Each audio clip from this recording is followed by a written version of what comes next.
23 अगस्त को चांद के दक्षिणी ध्रुव पर कदम रखने के 10 दिन बाद ही चंद्रयान-3 का सफर अब थम गया है। 14 दिनों के लिए भेजा गया चंद्रयान मिशन को अचानक 10 दिनों में ही खत्म करना पड़ा। इसरो ने 23 अगस्त की शाम चांद के दक्षिणी ध्रुव पर अपने चंद्रयान-3 की सफल लैंडिंग करवाकर पूरी दुनिया को चौंका दिया था। और अब 2 सितंबर को इसरो ने सूर्य की रिसर्च करने के लिए अपना आदित्यवन अंतरिक्षयान लॉन्च कर दिया है। 2 सितंबर की दोपहर को भारत के लोग एक तरफ आदित्यवन के सफल प्रक्षेपण को लेकर खुशियां मना रहे थे, वहीं दूसरी तरफ अचानक चंद्रयान-3 को लेकर एक ऐसी खबर आई कि इसरो के कंट्रोल रूम में हड़कंप मच गया। इसरो के वैज्ञानिकों के हाथ पांव फूल गए। दरअसल चंद्रयान-3 के प्रज्ञान रोवर से इसरो के वैज्ञानिकों का संपर्क टूट गया। प्रज्ञान रोवर अचानक चांद की सतह से गायब हो गया और एक लंबी नींद सो गया। अब प्रज्ञान रोवर का इसरो से संपर्क कैसे टूटा और ऐसा क्या हुआ कि प्रज्ञान रोवर अचानक चांद की सतह से गायब हो गया? क्या इसरो के वैज्ञानिकों की गलती की वजह से गायब हुआ चंद्रयान-3 का रोवर? इसरो प्रमुख एस सोमनाथ ने इस बारे में क्या कहा? इन सभी सवालों के जवाब में आपको इस वीडियो में देने वाली हूं, तो आप बने रहे मेरे साथ इस वीडियो में अंत तक। लेकिन आप एक देशभक्त की तरह इस वीडियो को लाइक कर इसरो के वैज्ञानिकों के लिए कमेंट में जय हिंद जरूर लिख दे।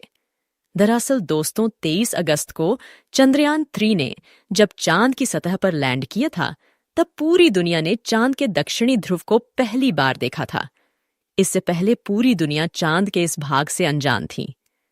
अमेरिका और रूस ने जो अपने अंतरिक्ष यात्री और मून मिशन भेजे थे, वो सब चांद के उत्तरी ध्रुव पर ही लैंड कर गए। भारत को छोड़कर किसी भी देश ने यहां पर आज तक कदम नहीं रखा है। इसके पीछे बहुत रहस्य छुपे हुए हैं। चांद के दक्षिणी ध्रुव की सतह बहुत ही डरावनी और भयानक रहस्यों से भरी पड़ी है। अमेरिका के अंतरिक्ष यात्री नील आर्मस्ट्रॉन्ग ने भी कहा था कि दक्षिणी ध्रुव पर कुछ रहस्य ऐसे हैं जिससे अभी तक मानव अनजान है। उन्होंने साफ तो नहीं बताया, लेकिन शायद उनका इशारा एलियंस की तरफ था। दोस्तों, अब आप सोच रहे होंगे कि चांद का दक्षिणी ध्रुव इतना भयानक क्यों है, तो आपको बता दूं कि दक्षिणी ध्रुव चांद का वह हिस्सा है जहां पर सूर्य की रोशनी बेहद कम पहुंचती है और ज्यादातर भाग में अंधेरा ही रहता है। इतना ही नहीं, यहां पर बहुत गहरे और बड़े बड़े गड्ढे भी मौजूद हैं। इनमें से कई गड्ढे तो कई किलोमीटर गहरे भी हैं, जिनमें आज तक कभी सूरज की रोशनी नहीं पहुंची है। माना तो यह भी जाता है कि इन अंधेरे गड्ढों में ही एलियंस का निवास रहता है। हमारा चंद्रयान-3 का लैंडर भी ऐसी ही सतह पर लैंड किया था। लैंडिंग करने के 4 घंटे बाद लैंडर विक्रम ने अपनी गोद से प्रज्ञान रोवर को धीरे धीरे चांद की सतह पर उतार दिया था, और वह प्रज्ञान रोवर पिछले 10 दिनों से चांद की सतह पर चहलकदमी कर रहा है। इस दौरान रोवर प्रज्ञान ने चांद की सतह के कई वीडियो और तस्वीरें इसरो को भेजी और चांद के कई रहस्यों से पर्दा जरूर उठा दिया। रूस और अमेरिका ने तो कभी यह सोचा भी नहीं था कि भारत का चंद्रयान इतना कुछ भी कर सकता है। बीते दिन सतह पर घूमते घूमते रोवर प्रज्ञान ऐसे ही किसी एक गड्ढे के पास पहुंच गया। रोवर में लगे सेंसरों ने तुरंत उस गड्ढे को देख लिया और रोवर को उस गड्ढे के नजदीक से निकाल लिया। रोवर प्रज्ञान तो उस गड्ढे में गिरने से बच गया, लेकिन उसमें लगे सेंसरों ने अपना काम कर दिया। उन्होंने उस गड्ढे ऐसा खजाना ढूंढ लिया जिसे देखकर दुनिया हैरान रह गई। प्रज्ञान रोवर ने उस गड्ढे से ऑक्सीजन और सल्फर समेत कई खनिज पदार्थों के होने की पुष्टि की है। इसरो ने बताया कि लैंडर विक्रम तो जिस जगह पर लैंड किया था वहीं खड़ा है, लेकिन रोवर प्रज्ञान इन 10 दिनों में चहलकदमी करता हुआ लैंडर विक्रम से लगभग 100 मीटर की दूरी पर चला गया है। दोस्तों, चांद के दक्षिणी ध्रुव पर रिसर्च करने में 2 ही मुख्य परेशानी आती है। पहली, लैंडर को सफलतापूर्वक चांद की सतह पर लैंड करवाना, और दूसरी, लैंडर और विक्रम के साथ धरती से संपर्क बनाए रखना। लेकिन इन सबसे बड़ी समस्या है चांद की सतह पर लैंडर और प्रज्ञान को जीवित रखना। दरअसल लैंडर और प्रज्ञान रोवर सोलर एनर्जी से चलते हैं। इन दोनों में ही सोलर प्लेट लगी हुई है, जिससे सूरज की किरणों से एनर्जी लेकर इनके उपकरण काम करना प्रारंभ करते हैं। लेकिन चांद पर सूरज की रोशनी हमेशा नहीं रहती है, और न ही धरती की तरह 24 घंटे के दिन रात होते हैं। चांद पर धरती के 14 दिनों के बराबर एक दिन होता है और इतनी ही बड़ी रातें। लेकिन चांद पर जब दिन रहता है तो तापमान 230 डिग्री सेल्सियस तक होता है और रात जब होती है तो तापमान -200 डिग्री सेल्सियस तक चला जाता है। चांद पर 23 अगस्त के दिन सूर्य उदय हुआ था और वह धरती के 14 दिनों के बराबर लगातार चांद के दक्षिणी ध्रुव पर चमकता रहेगा। इसी वजह से चंद्रयान के लैंडर को 23 अगस्त को ही लैंड करवाया गया था कि सूर्य की किरणों से लैंडर और प्रज्ञान को एनर्जी मिलती रहे और वो लगातार अपना काम करते रहे।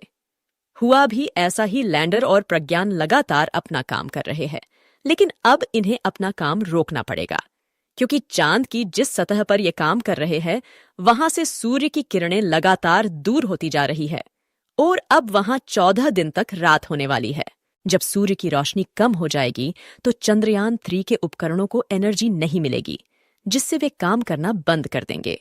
सभी उपकरण एक साथ बंद न हो और एक साथ इनका संपर्क इसरो से न टूटे, इसके लिए इसरो के कंट्रोल रूम से वैज्ञानिक रोवर प्रज्ञान के एक एक उपकरण निष्क्रिय करके देख रहे हैं कि वो सिग्नल काम कर रहे हैं या नहीं। बीते दिन इसरो ने सोशल मीडिया पर बताया कि रोवर प्रज्ञान को अब चैन की नींद सुला दिया गया है। रोवर प्रज्ञान को चांद की सतह पर सुरक्षित पार्क कर स्लीप मोड में डाल दिया गया है। इसके सभी जांच करने वाले पेलोड्स को भी बंद कर दिया गया है। इसमें मौजूद सारा डेटा धरती पर इसरो को भेज दिया गया है। अब रोवर प्रज्ञान और विक्रम लैंडर का कोई भी उपकरण चालू नहीं रखा जाएगा जिससे उनकी बैटरी फुल चार्ज रहे। रोवर प्रज्ञान तो अब इसरो से संपर्क में नहीं है, लेकिन लैंडर विक्रम का रिसीवर ऑन रखा गया है। रोवर प्रज्ञान से लैंडर विक्रम संपर्क में है। ऐसे में इसरो अब एक कड़ी बनाकर काम कर रहा है जिससे उनकी बैटरी कम से कम खर्च हो। अब आप सोच रहे होंगे कि इस मिशन का अब आगे क्या होगा। रोवर प्रज्ञान अब फिर नींद से कब जागेगा। दरअसल चांद के दक्षिणी ध्रुव पर जहां प्रज्ञान रोवर मौजूद है वहां अब रात होने वाली है और दोबारा सूर्य उदय 22 सितंबर के दिन होगा। इतने दिनों तक यहां अंधेरा ही रहेगा और भयंकर ठंड भी पड़ेगी। फिलहाल प्रज्ञान रोवर को लैंडर विक्रम से 100 मीटर दूर सुरक्षित पार्क करके निष्क्रिय किया गया है। इस समय प्रज्ञान रोवर की बैटरी फुल चार्ज है। इसके साथ ही रोवर प्रज्ञान के सोलर पैनल को इस तरह से सेट किया गया है कि जब 22 सितंबर को चांद के दक्षिणी ध्रुव पर फिर से सूर्य की रोशनी पड़े तो यह उसको फिर से ग्रहण कर सके और एक बार फिर रोवर प्रज्ञान की नींद खुल सके। अब आपके मन में यह सवाल जरूर आ रहा होगा कि 22 सितंबर को अगर प्रज्ञान रोवर की नींद नहीं खुली तो आपका यह सवाल भी जरूरी है, क्योंकि चांद की सतह पर रात के समय तापमान -230 डिग्री सेल्सियस से भी ऊपर चला जाता है। इतनी ठंड में कोई भी उपकरण काम करना बंद कर देता है और बैटरी भी खराब हो जाती है।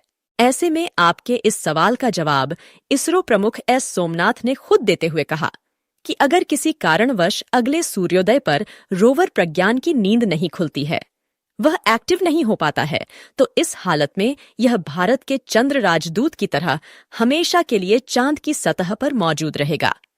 अगर रोवर प्रज्ञान और लैंडर विक्रम 22 सितंबर को एक बार फिर जाग जाते हैं तो अगले 14 दिनों तक फिर से चांद पर रिसर्च करना शुरू कर देंगे।